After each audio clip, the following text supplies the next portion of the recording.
I hope you wore your army green jumpsuit yesterday because it was Volodymyr Zelensky Day in Washington, D.C., as the former actor made some of the most extraordinary Nazi references that you hear a man who leads an army with Nazis in it make.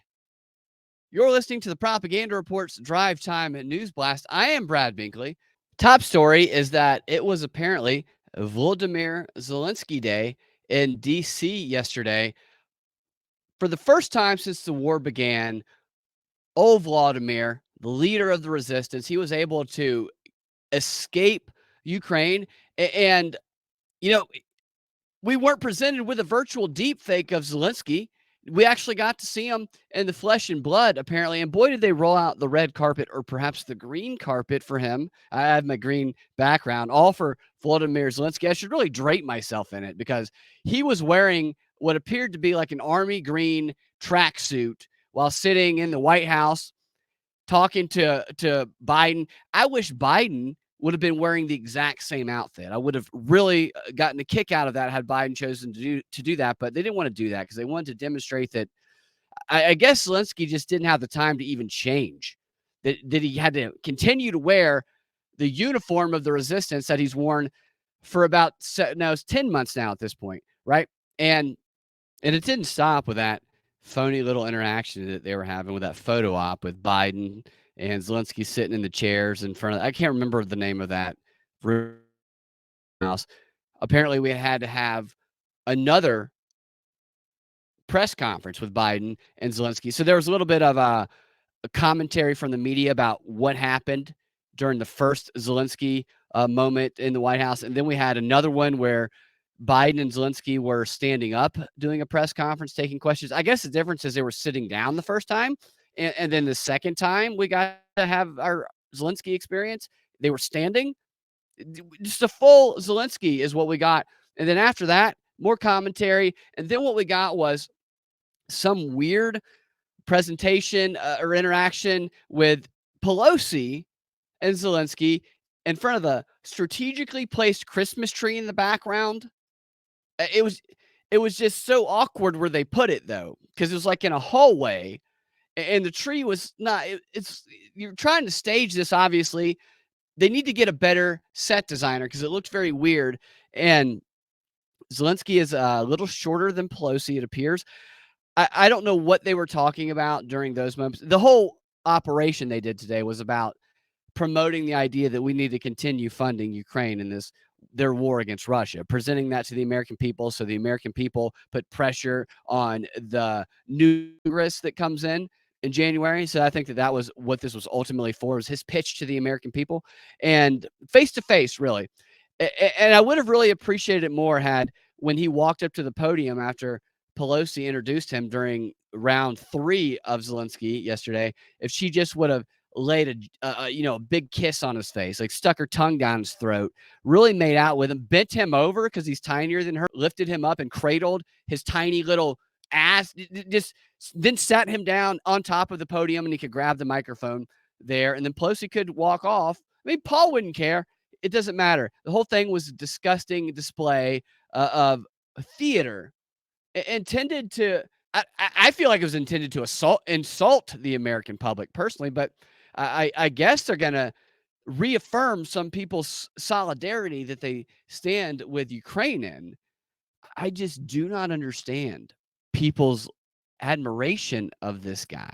I have to take a step back sometimes because I have friends who I won't see for a little while, then I'll see them, and then the subject will come up, and they will truly be inspired by Zelensky, and I don't laugh at them. I have to stifle laughing at them because they don't know, but I'm just like, how do you not know that this is a fraud? This is a spokesperson. How do you take this? He's not brave. He's not serious. He's not fighting any wars. He's not in danger. The guy's been live from a green screen and who knows where since the beginning of all of this. They even admit that his whole presidential campaign was done on a green screen, not live. He did stand-up comedy bits to become elected as president. A lot like Trump, except Trump did live rallies and stuff. Zelensky was on a green screen for most of the time. It was all a production.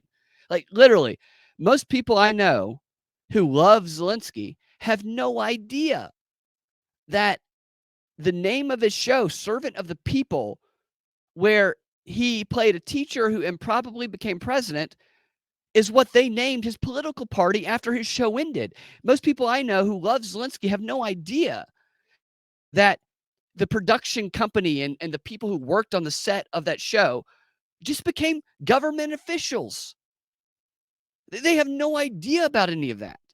They take him seriously. They have no idea that his lead propagandist, his personal Goebbels, is on record saying that they changed his image. They manipulated the whole aura of him so that he could present this army green front. I mean, this is wardrobe department putting your lead actor in the right costume and then presenting him in the right circumstances, mostly on a green screen, so to appeal to specific. I mean, it's literally described as how to win the information war. That is literally what the freaking, and I will continue saying literally, what the whole CSIS conversation featuring his own personal Goebbels was about. And you can tell people that. But it's just like, don't you understand that this is a psychological operation? And he admits that in his just awful speech that he gave today, because they concluded the day of Zelensky with him giving an address. And wow, I mean, it gets to the point where I'm almost impressed with the audacity he has to say some of the things that he has. I mean, it's clear how stupid they think we are. There's no doubt. There's no doubting how dumb they think that the American people are. I mean, this guy at one point during this address to Congress today compares the fight in Ukraine against Russia to the World War II fight against the Nazis. He had the audacity to say that. I mean, I laughed out loud when he said that. I thought, I was like, that's like a yay level joke right there. I mean, that's like funny stuff. His comparison to that there. And most people I realized who are into Zelensky, they don't even they're not even in on the joke. They don't even get it. And this is it's clear how dumb they think they are when there's statements like that that go unchallenged. Nobody in the media comments on them. I mean, if the guy who admitted to having Nazis in his army, the Azov Battalion, who play a critical role in their resistance, when he compares their fight to the fight against the Nazis in World War II, if that doesn't tell you how stupid that he thinks that we are and they think that we are, I don't know what does. Because nothing is more insulting than that. It's just like they're just trying to see the craziest stuff they can get away with. This is getting towards some like Andy Kaufman like trolling with this little man that they're parading around in his green tracksuit. He is literally the leader of the Nazis. And everyone knows this. I mean, nobody's going to frame it that way, but it's true. It's true if he's the leader of Ukraine and he's the leader of the Ukrainian army, which the strongest portion of that military are swastika tattooed Nazis. Volodymyr Zelensky is the leader of Nazis, and here he is telling Congress and the American people that their fight against Russia is like the World War II fight against Nazis. It's like it's very good, I mean, high level trolling, state sponsored trolling. I mean, American taxpayer dollars are being used to pay for weapons that are being given to swastika tattooed Nazis so that those Nazis can kill people with them. That's a fact. They might as well stamp little swastikas on our tax returns because a portion of it, and maybe a little blood stain, is going to Nazis so that they can kill with them. It's like a level of brainwashing that's unmatched in human history.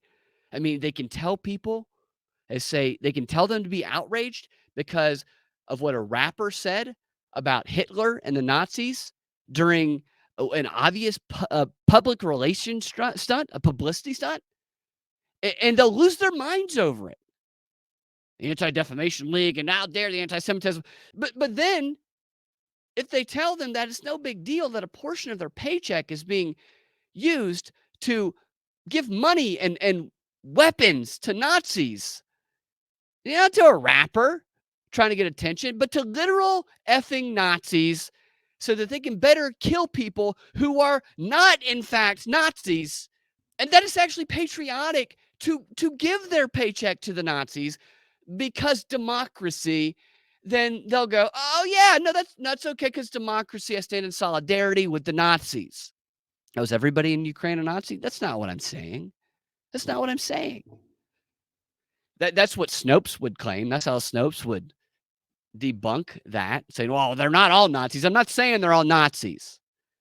What I'm saying is that Zelensky has admitted, as have others, headlines on CNN, other networks, that the key part of the resistance in Ukraine is the Azov Battalion, which are admitted swastika-tattooed Nazis. The argument isn't that they're not there. The argument is that, well, we're fighting just an evil force. We need to cooperate with somebody with anybody who will fight against this evil Putin, even the Nazis. I mean, that's the unspoken argument that's happening here. Meanwhile, on all other fronts, Nazis are bad. That is, of course, unless, Putin, Trump, then you can use Trump, who, by the way, they call a Nazi. It's weird. I mean, if Trump's a Nazi, by all means, send him a multi-billion-dollar weapons package, because that's what we do to Nazis. That production they put on today, wow. Wow, man. Let's go through it. All right, let's start with his introduction, because we have to see the fanfare. It's like a rock star coming in, Of Ukraine.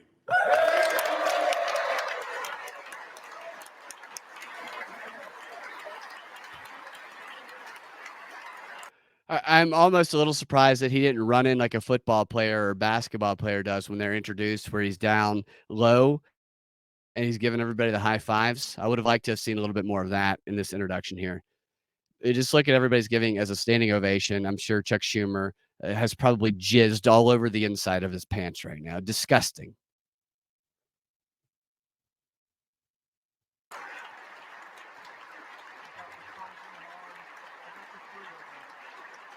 Look at Kamala. Did you see Kamala's face?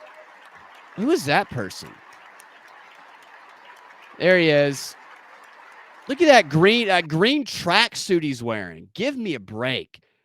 I played you guys those clips from the CSIS conversation where his personal Goebbels talked about the image shaping, like the whole movie aspect of finding the correct Zelensky, the role for him to play, to present to the public, how he had to strip down away from his nice fancy suits that he got used to from being a celebrity and start wearing this rugged outfit. This stuff is, I mean, it's obviously a choice. Everybody knows that. But it's just so embarrassing at this point. I mean, he is walking through Congress. Everybody's wearing a suit and tie, and he's wearing a green sweatshirt and some sort of green pants. It's just such it's idiotic. I mean, who is impressed by this? I would love to hear someone's argument for Zelensky wearing this outfit. I mean, what is the argument for it? It's obviously a symbolic thing. What's he trying to project? He's not fighting in that war. I mean, he's not even, I don't believe he's ever been in any danger. I do not believe that.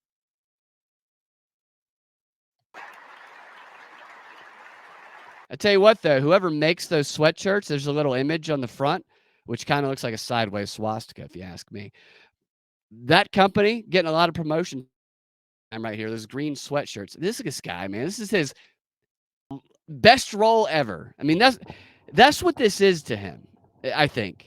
I think that he sees himself as like this is the role, as an actor. That you fooled the world.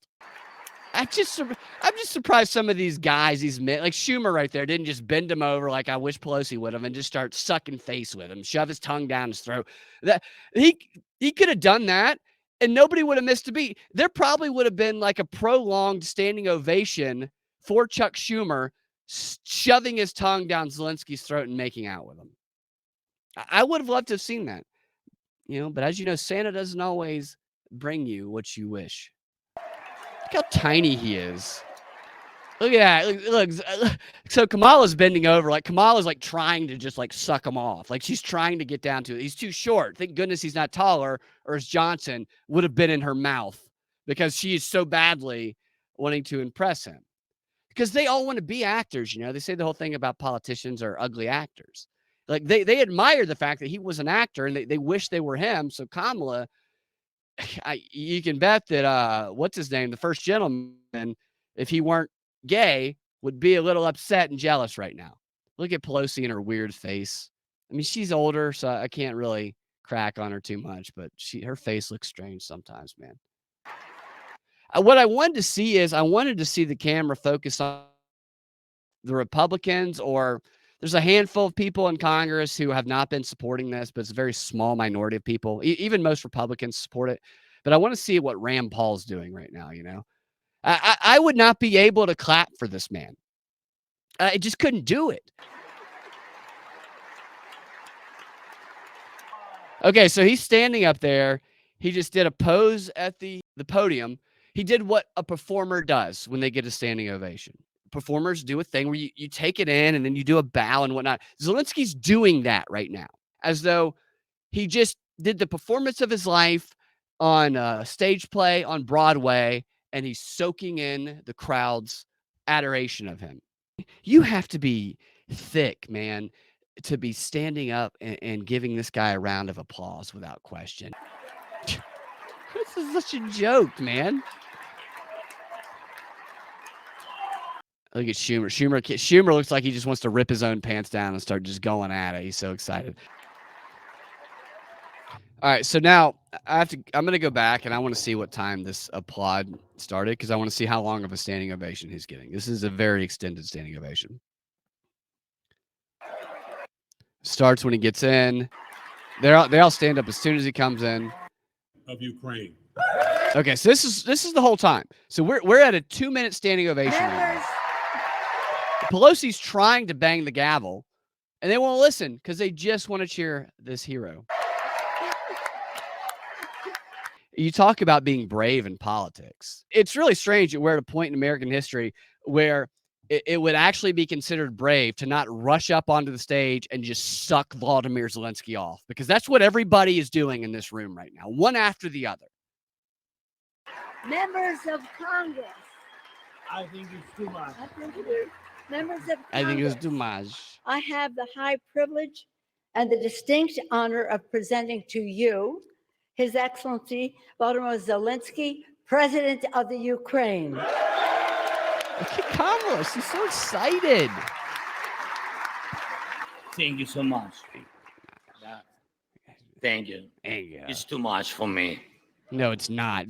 It's not too much for him. All you have to do is watch the way he soaked that applause in to know he loved every second of that. Not too much for him. And they're laughing at him. Sorry. Listen to them laugh at that because they know he's full of it. Thank you. It's too much for me. All this for our great people. Thank you so much. Dear Americans, in all states, cities, and communities, all those who value freedom and justice, who cherish it as strongly as we Ukrainians, So he's reading from a script down on the podium. Now, that's a lot of people do that.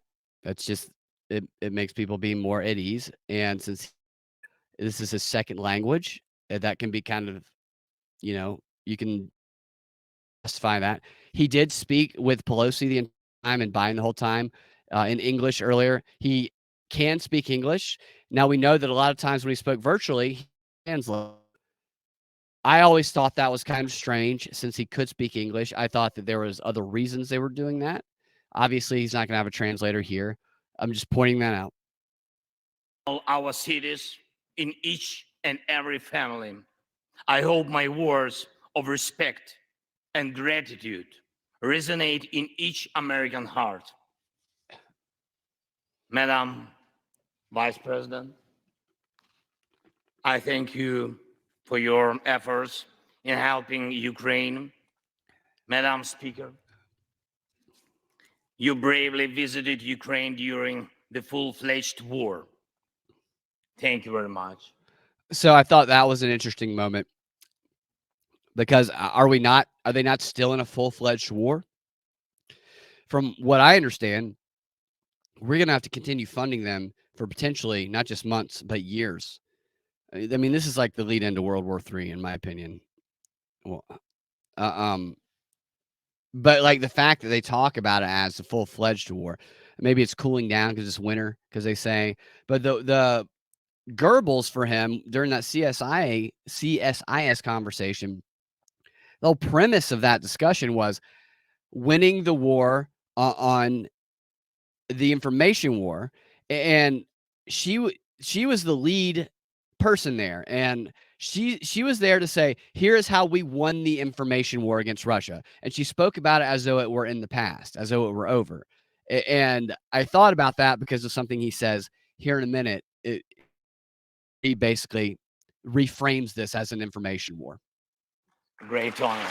You'll see what I mean. Thank you.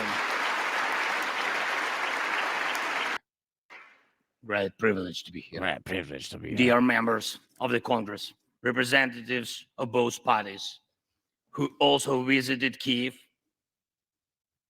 esteemed congressmen and senators from both parties who will visit Ukraine, I'm sure, in the future. So you see what he's doing here. He's leading. This is the speech tactic, like NLP tactic, I think they call it. But he's projecting into the future because the goal here is to speak to both parties, and this is something that was discussed during the Davos panels back in May.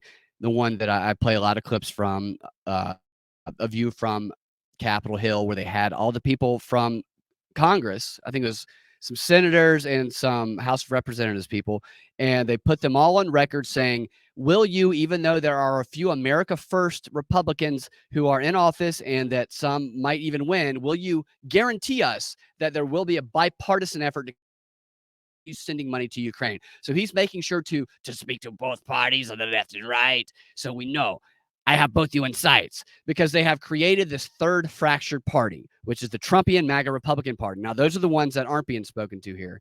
And if that makes he's acknowledging the illusion of this bipartisan effort. Dear representatives of diaspora, What is diaspora? I heard that earlier. I wasn't sure what that was. And he looked up like they were there. I'm not sure what he's referring to with diaspora. Maybe you guys know more about that than I do. I'm thinking maybe he's looking at, because I think that the camera showed a group of Jewish people sitting up in the crowd, and I feel like that's who he's talking about and looking at. I could be wrong on that, but that would certainly be another ironic thing about this speech, that this literal leader of the Nazis giving a nod over to the diaspora.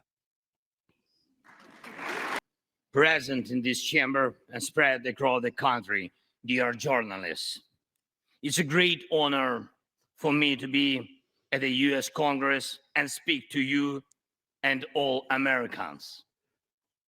Against all odds and doom and gloom scenarios, Ukraine didn't fall.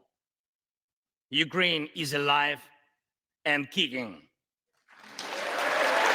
I don't believe Putin ever said that he wanted the total annihilation of Ukraine. What is implied is that is what he really wanted, even though he said otherwise. But that's not what he said. And it gives me good reason to share with you our first joint victory. We defeated Russia. Well, did you see how he kind of jacked himself up there for that little moment there? In the battle for minds of the world. Okay, so I'm going to take that back, because so he's emphasizing himself, probably most likely because he's about to get to the meat of the matter here. Share with you our first.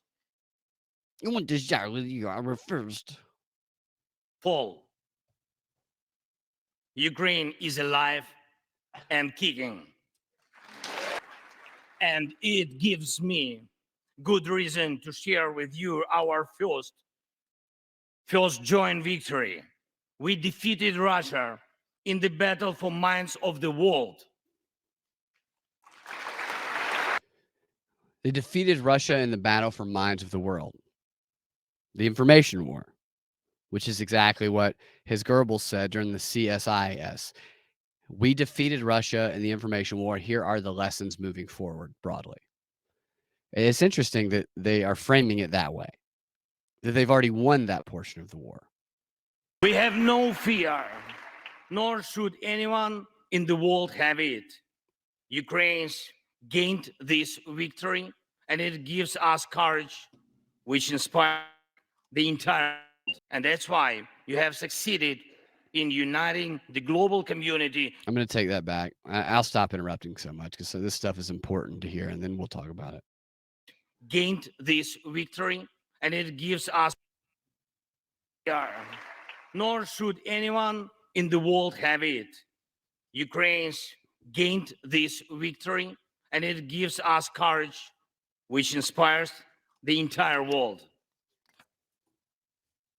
Americans gained this victory, and that's why you have succeeded in uniting the global community to protect freedom and international. That's just, I feel like it's important to point this out, that that's the same appeals that got people to support World War I, is to protect democracy around the world, freedom around the world. It's the same appeals.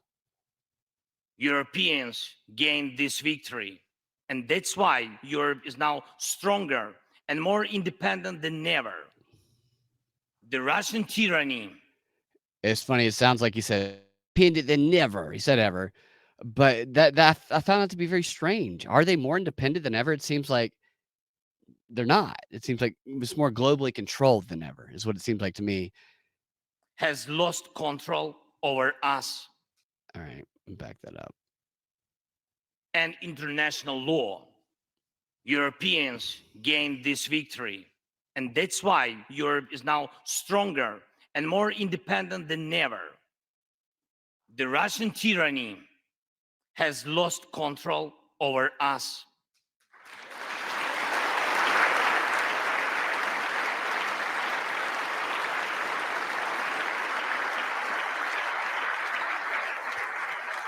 What is that? So they just have to stand up. They didn't start to stand up on that one. There was not an understood standing ovation until a couple people in the front row led it, and then everybody else had to go along with it. This is the power of the crowd. It really is. It's extraordinary what you can get people to do if you have enough people agreeing to do it with you. Like at a baseball game, if everybody in the stadium is doing the wave, and the wave comes to your section and everybody's doing it, it is physically hard, like physiologically hard for you not to also do the wave. It just, we are so swept up in it that even if we don't want to, it's like, oh, well, I'll throw my hand up anyway. And that is kind of what you can accomplish here. If you are in a crowd at a show or something, this is something that we tested out and played with a few times, where if there's an audience that doesn't feel, if it's not a big enough audience and they don't feel comfortable being the only ones laughing at somebody who they think is funny, if you go sit in the back of a comedy club with a couple of your friends and you just start laughing at the joke, what will happen is the entire room will then relax and start laughing with you. And then if everybody's laughing, those who aren't will feel like they should be laughing, even if they're like, see how powerful the crowd and that energy can overwhelm the individual. And that is just it's such a fascinating thing to read about, the studies, and to even just think about and to witness in real time. Next time you're in a situation like that, where it's a baseball game or wherever, and everybody's doing something collectively, try not to do, even if you want to join in and do it, because a lot of times it's fun to do it. But if you just try not to, just for a minute, and just feel the anxiety that, and it will never influence our minds again. Yet, we have to do whatever it takes to ensure that countries of the global south also gain such victory. I know one more, I think, I'm going to take that back. What did he say? That what of the global south? Countries of the global south. Okay. also gain such victory. I know one more, I think, very important thing. The Russians will stand a chance to be free only when they defeat the Kremlin in their minds. Information war. Again, information war. Russia, you can have a reprieve if you get it in your mind that Russia is not going to be the type of country Putin pretends to want it to be or wants it to be. I don't know. You have to become the NATO mindset. You have to fall under the control of our programming, and then you will be okay. That to me is what was just said there.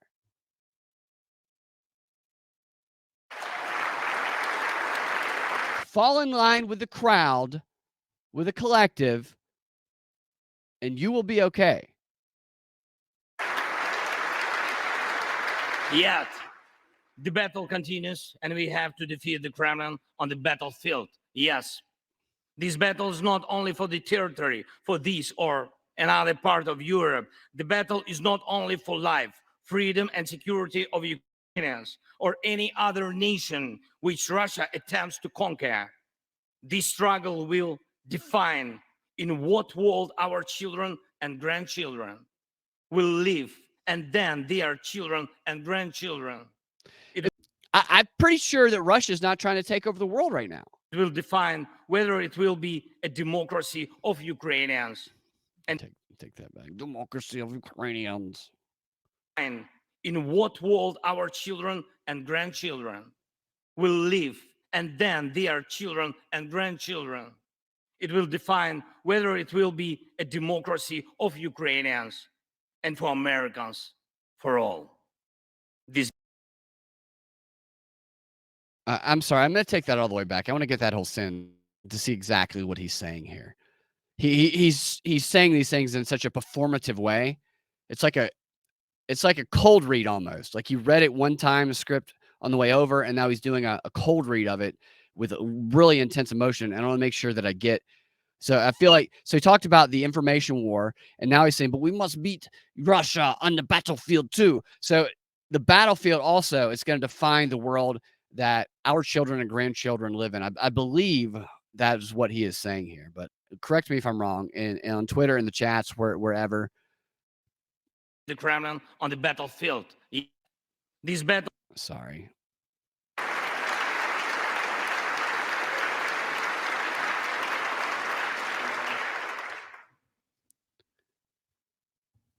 And it will never influence our minds again. Yet, we have to do whatever it takes to ensure that countries of the global south also gain such victory. I know one more, I think, very important thing. The Russians will stand a chance to be free only when they defeat the Kremlin in their minds.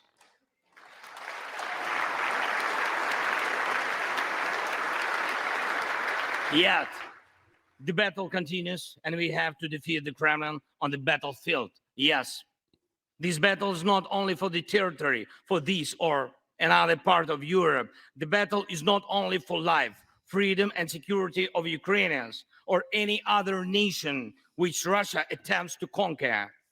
This struggle will define in what world our children and grandchildren will live, and then their children and grandchildren.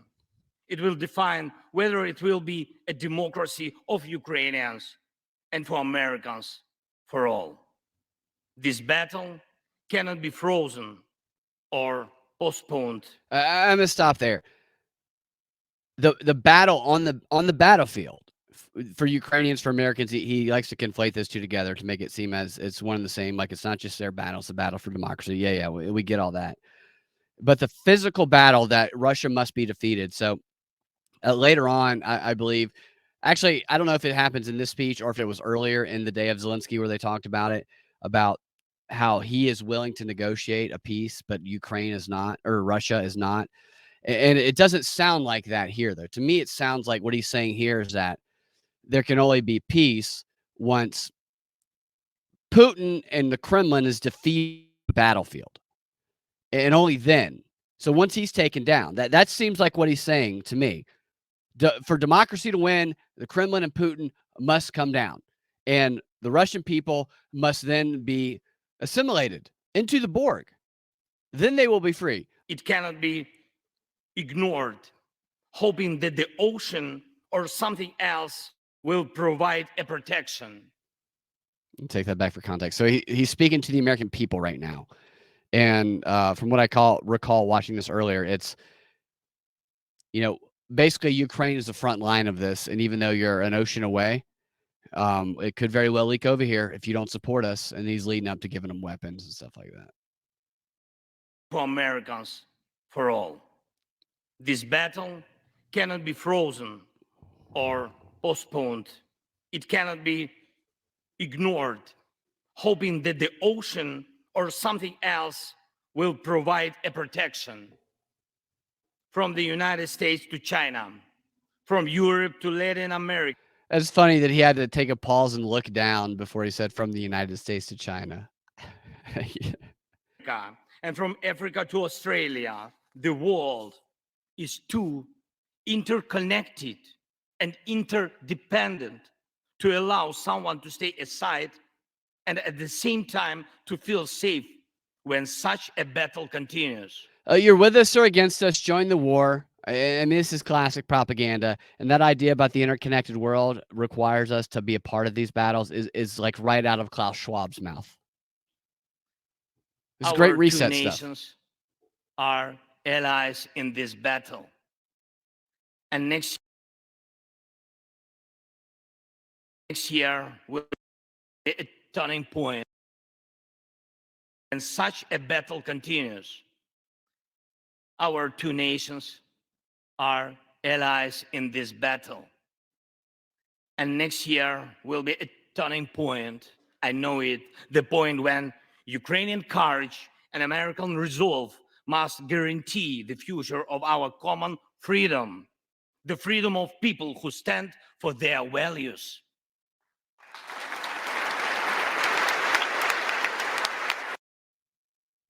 When Ukrainian are allies in this battle. And next year will be a turning point. I know it, the point when Ukrainian courage and American resolve must guarantee the future of our common freedom, the freedom of people who stand for their values. Whose values? Whose values? I hate it when they do that. I know it's a propaganda tactic, but I hate it when they do that. They say the word values. They never define it. It's a glittering generality. They leave it vague so that they can appeal and to different groups and bring people in, because what happens when you say values is people project their own values into the meaning of that word, not considering that the people saying it have very different meanings and that everybody else are projecting their own individual values into it. I can tell you this. I personally don't share the values of a guy who is the leader of Nazis. I don't. I do not share those values. But the assumption here is that this dude, who admittedly has Nazis in his army, the Azov Battalion, a critical part of their army, swastika tattooed MFers, that we all share his values. And nobody ever asks that question. Of course, these idiots in Congress aren't going to do it because they don't have a reason to. They don't get paid to freaking question this narrative. They just try and get elected is what they do. And then they do whatever. They suck off Zelensky whenever they need to. But this comes up in conversation with people. And people throw around the term values and whatnot. And just very rarely when you see these conversations on TV or on YouTube even, nobody ever stops and says, hey, define that. Define what you mean. Because if people were put on the spot to define what they mean by values, you know what would happen is the whole intersectionality facade would crumble. Is the LGBTQI whatever, the whole facade that everybody underneath that umbrella is the exact same would crumble, because people don't share the same values. They just try and make you think that they share the same ones as you with projection and what. It's just, I understand how glittering generalities work. I mean, it's one of the most well-studied propaganda tactics and human history. You guys understand it too. It still pisses me off. It's just they just try just based on emotion purely and the collective energy of clapping and celebrating this values this person is fighting against Russia. The people won't stop and say, "Hey, wait a minute. What do they actually mean by that shit?" If everybody did that, then everybody would start opening their eyes more.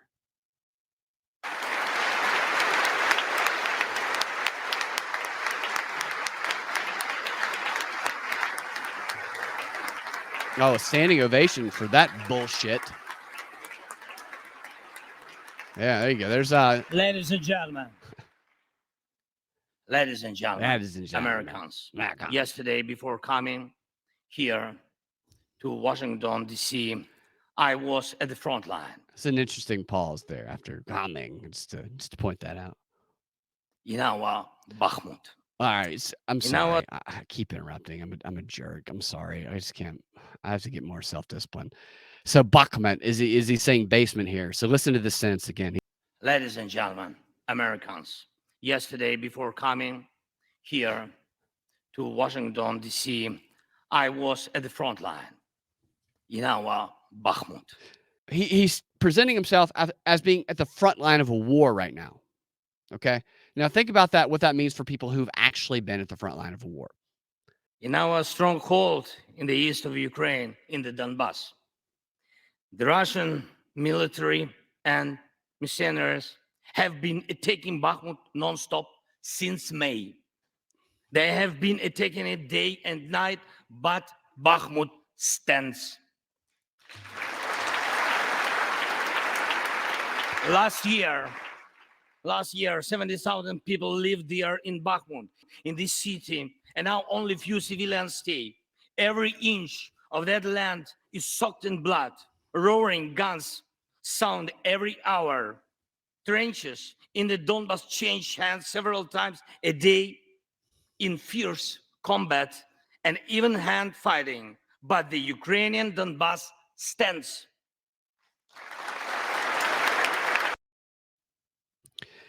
Okay, so that's interesting. What does he mean by the Ukrainian Donbass? That seems like it's fractured to me. And it seems like what he was talking about a moment ago was Bakhmut, which is Bakhmut, which is a city in Ukraine. And I'm not sure what's going on there.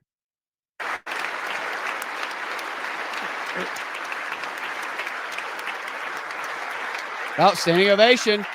We don't know what you're talking about, but we love your little green tracksuit, so we're going to stand anyway. Russians use everything they have against Bakhmut and our beautiful cities. The occupiers have a significant advantage in artillery. They have an advantage in ammunition. They have much more missiles and planes than we ever had. And it's true, but our defense forces stand. Of course, yeah. Wow. Let's go ahead. Go ahead and ask us for more weapons. Look at that idiot with a mask in the middle of that. And we all are proud of them. The Russians' tactic is primitive. They burn down and destroy everything they see. They send thugs to the front lines. They send convicts to the war. Wait a minute. They send convicts to the war? Well, what do they send to the front line? They send thugs to the front line. They send convicts to war. Says the leader of Nazis. Wow. They send convicts to the war.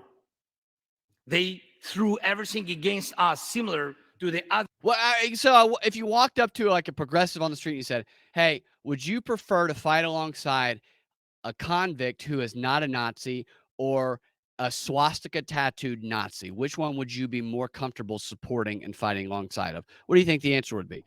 Probably the convict. They send convicts to war. We send Nazis with swastika tattoos to war. Other tyranny, which is in the battle of the Bulge.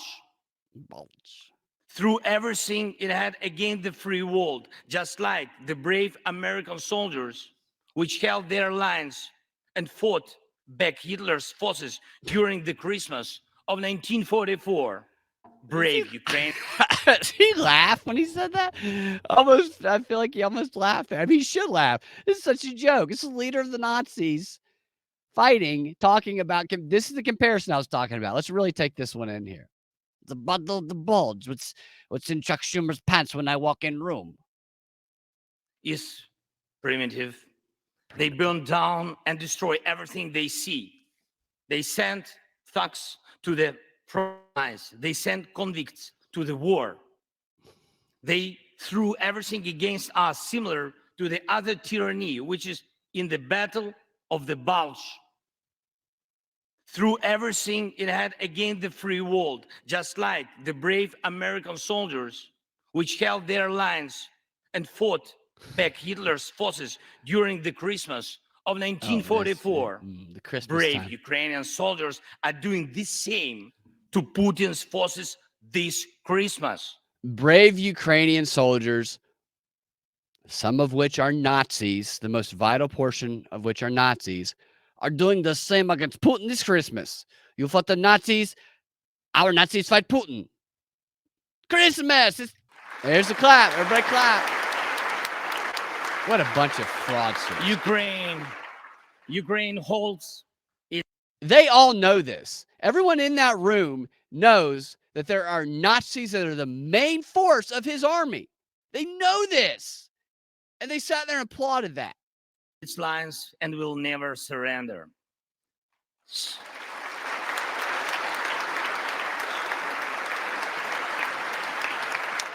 Stand up. Everybody stand up. Oh, God. The Nazis will never surrender. Nazis will fight till the end. So here is the front line. The tyranny which has no lack of cruelty against the lives of free people. Of course. And your support is crucial. Here it is. Here's the call Not to just action. to stand in such fight, but to get to the turning point to win on the battlefield. Mhm. We have artillery. Yes. Thank you. We have it. Is it enough? Honestly, Is not. it not the Nazis? Thank you. Really. Oh, look, it's a joke. Is it enough? Not really. Everybody laughs. Not really. Sorry. To win on the battlefield. We have artillery. Yes. Thank you. We have it. Is it enough? Honestly, not really. To ensure Bakhmut is not just a stronghold that holds back the Russian army, but for the Russian army to completely pull out, more cannons and shells are needed. If so, just like the Battle of Saratoga, the fight for Bakhmut will change the story of our war for independence and for freedom. Against our cities, it will let Ukrainian patriots work to the full to defend our freedom. Hold on. When What Russia did he say? can What was that? work to the full to defend. If your patriots stop the Russian terror against our cities, it will let Ukrainian patriots work to the full to defend our freedom. So I don't think that it's interesting because the people in the room, that's why they're hesitating clapping because they're not sure what he's saying. And then they're being signaled that they're supposed to clap. If our patriots stop the Russians, if your patriots stop the Russian terror against our cities, it will let the Ukrainian patriots stop. Then fight. What does that mean? So I guess he's saying, how do we stop it? We give them weapons. Is that what he's insinuating here? I think he goes on to talk about. I think he clarifies a little bit here, but it's interesting to see that they're clapping anyway, even though they clearly don't know what he's talking To about. defend our freedom. Yeah, I think, yeah. You see Pelosi, she's like, yeah, you're supposed to clap now. When Russia cannot reach our cities, but its artillery, it tries to destroy them with missile attacks. More than that, Russia found an ally in this genocidal policy. Iranian deadly drones sent to Russia in hundreds became a threat to our critical infrastructure. That is how one terrorist has found. It is just a matter of time when they will strike against your other allies. If we do not stop them now, we must do it. We must do it.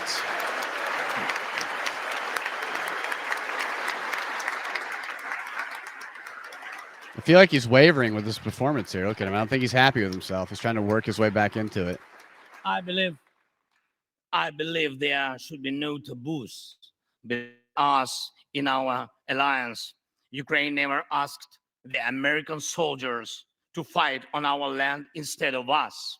I assure you that Ukrainian soldiers can perfectly operate American tanks. Right. So we don't have to send our soldiers there because they can perfectly operate American tanks. And themselves. Yeah, great. Standing ovation. Yeah, right. Stand up. Everybody stand up. The Nazis can operate the planes and tanks themselves. Just give the Nazis the planes and tanks. They know how to do it. Financial assistance is also critically important, and I would like to thank you. Thank you very much. Thank you. Those financial packages you have already provided us with, and the ones you may be willing to decide on. Your money is not charity. It's investment in the global security and democracy that we handle in the most responsible way. It's American taxpayer dollars funding the shipment of weapons to Nazis. Not all of the Ukrainians are Nazis. They're a critical part of the army. We're paying for the weapons that they're getting. That's what the money that we're giving them is. So it's not a gift. He's right. It's Nazi money. Stand up, clap for him. Give a standing ovation for that. There's a couple. Look at Bobit sitting down. That's good. At least there's a couple sitting down. I don't really like them either. Russia could stop its aggression, really, if it wanted to. But you can speed up our victory. I know it. And it will prove to any potential aggressor that no one can succeed in breaking national borders. No one committing atrocities and reigning over people against their will. It would be naive to wait for steps towards peace from Russia, which is being a terrorist state. It enjoys it. Russians are still poisoned by the Kremlin. The restoration of international legal order is our joint task. We need peace. Yes, Ukraine has already offered proposals, which I just discussed with President Biden, our peace formula, 10 points, which should and must be implemented for our joint security, guaranteed for decades ahead. He said earlier that they can't have peace until the Kremlin goes down. That's not saying that Russia isn't offering peace. It's saying that the only peace they'll accept is for the person who's fighting to just be demolished. That's some really Orwellian type of language that they're using there. And which can be held. I'm glad to stress that President Biden supported our peace initiative today. Sure Each of you, ladies and gentlemen, can assist in the implementation to ensure that America's leadership remains solid, bicameral, and bipartisan. Thank you. It is in your power, really, to help us bring to justice everyone who started this unprovoked and criminal war. Let's do it. Let's do it. Let's do it. Let terrorists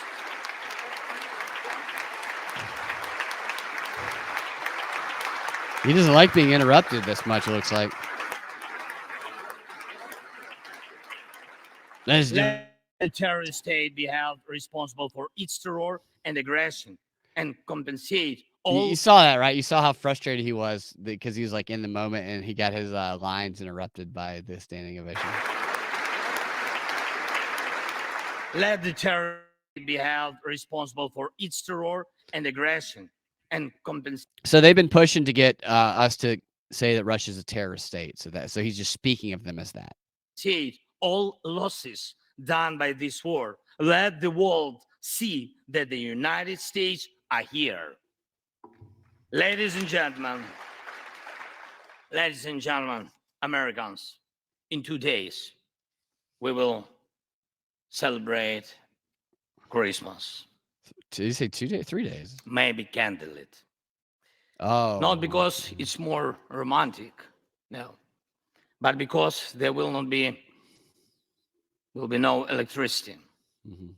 Millions won't have neither heating nor running water. All of these will be the result of Russian missile and drone attacks on our energy infrastructure. But we do not complain. We do not judge and compare whose life is easier. Your well-being is the product of your national security, the result of your struggle, independence, and your many victories. We, Ukrainians, will also go through our war of independence and freedom with dignity and success.